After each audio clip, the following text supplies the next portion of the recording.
ওর আরেকটা বাড়ি হেলে পড়ার হদিশ দিচ্ছি। এন্টালির ছবি দেখতে পাচ্ছেন, পাশাপাশি দুটো বাড়ি একেবারে একে অন্যের গায়ে এইভাবেই হেলে পড়েছে। আতঙ্কের বসবাস সেখানকার মানুষের, কেননা এইভাবেই তাদেরকে দিনের পর দিন থাকতে হচ্ছে, কোনো অপশন নেই। কেননা তারা যে বাড়ি পয়সা দিয়ে কিনেছেন সেই বাড়ি এখন এই রকম পরিস্থিতিতে পৌঁছে রয়েছে।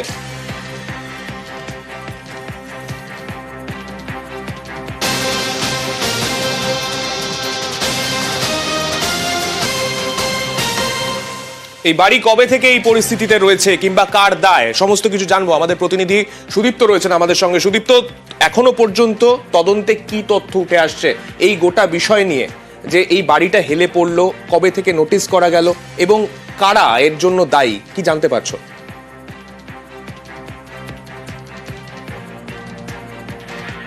দেখো সান্নিক, তুমি যেমনটা বললে যে বিগত কয়েকটা দিন ধরে শুধুমাত্র বাড়ি হেলে পড়াই কিন্তু দেখা গিয়েছে। কোথাও বাড়ি হেলে পড়ছে, কোথাও আবার আগে থেকে হেলে রয়েছে। এমনই কিন্তু ছবি উঠে আসছে শহরের বিভিন্ন জায়গা থেকে, কখনো বাঘাযতীন, কখনো আবার কামারহাটি, কখনো ট্যাংরা, তো তারপরেই আবার এন্টালিতে যে ছবি দেখা যাচ্ছে একটি বহুতল তা কিন্তু হেলে পড়েছে। এবং এই যে 6 তলার এই বহুতল তা হেলে পড়েছে এবং যে এখনো পর্যন্ত যেটা জানা যাচ্ছে, যেখানে এই বহুতলটি নির্মাণ করা রয়েছে সেটি আগে পুকুর ছিল, তারপর ভরাট করে এখানে কিন্তু 3 তলার নির্মাণ শুরু হয়েছিল। 3 তলার নির্মাণ কিন্তু একেবারে বৈধ ছিল এবং এই নির্মাণ কিন্তু শুরু হয়েছিল। এবং তার পরবর্তী ক্ষেত্রে যে 4 তলার বিল্ডিং করা হয়, 5 তলা বিল্ডিং করা হয় এবং তারপরেই এই বহুতল কিন্তু একেবারে হেলতে শুরু করে। সেটা কখন?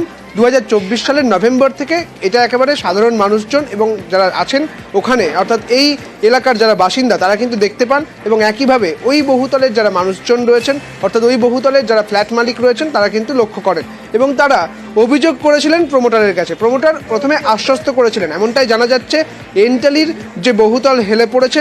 কিন্তু সুদীপ্ত, প্রমোটার তো আশ্বস্ত করলেন, কিন্তু আশ্বস্ত করার পরে তার ভূমিকা কি হলো?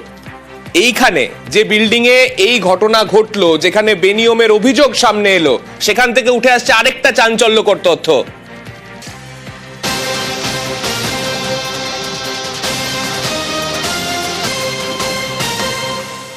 যে জায়গায় এই বহুতল তৈরি হয়েছে সেই বিল্ডিং এর প্ল্যান ছিল 3 তলা পর্যন্ত। সেই বিল্ডিং এর 3 তলা পর্যন্ত প্ল্যান পাস হলেও বাড়িটাকে বানানো হয়েছে 5 তলা, এবং 5 তলা যখন এই বিল্ডিংটাকে বানানো হলো, 4 তলা বানানোর পর থেকে কিন্তু এই বাড়ি আস্তে আস্তে হেলে পড়তে শুরু করে। সেই বিষয়টা সবাই নোটিস করেন।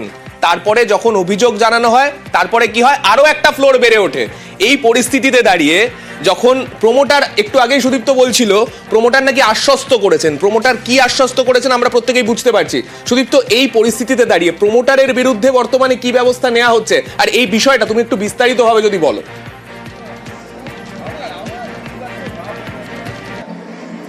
একদমই, তুমি যেমনটা বলছিলে, প্রথমে যখন 3 তলা ছিল তা কিন্তু একেবারে বৈধ ছিল এবং তার পরবর্তী ক্ষেত্রেই 4 তলা তৈরি করার কাজ শুরু হয়। এবং ঠিক তখনই এলাকার মানুষজন বলছেন, যখন 4 তলার কাজ শুরু হলো, ঠিক তখন দেখা গেল যে পৌরসভার লোক এসে ওই 4 তলার বিল্ডিং ভাঙা হয়েছিল, অর্থাৎ বিল্ডিং কর্তৃপক্ষের তরফ থেকে এসে এই 4 তলার বিল্ডিং কিন্তু ভাঙা হয় এবং যে পিলার তৈরি করা হয়েছিল সেই পিলার কিন্তু ভেঙে ফেলা হয়।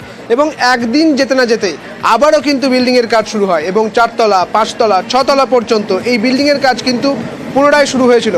যেটা জানা যাচ্ছে, তারপর থেকে এই বিল্ডিং কিন্তু হেলতে শুরু করে এবং যে বহুতলের দিকে হেলে যায়, সেখানকার যারা টপ ফ্লোরে যারা রয়েছেন, টপ ফ্লোরে যারা ফ্ল্যাটের মালিকেরা রয়েছেন, তারা কিন্তু প্রমোটারকে জানায়। সেই সময় তারা বলেন যে আপনি এর ব্যবস্থা নিন এবং যদি ব্যবস্থা না নেন তাহলে পরে আইনের ব্যবস্থা নেব।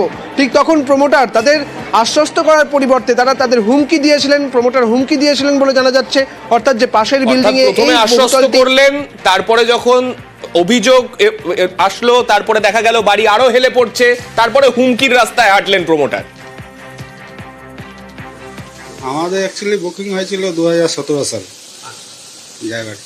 তখন থার্ড ফ্লোর অব্দি ঢালাই ছিল শুধু, আর কিছু ছিল।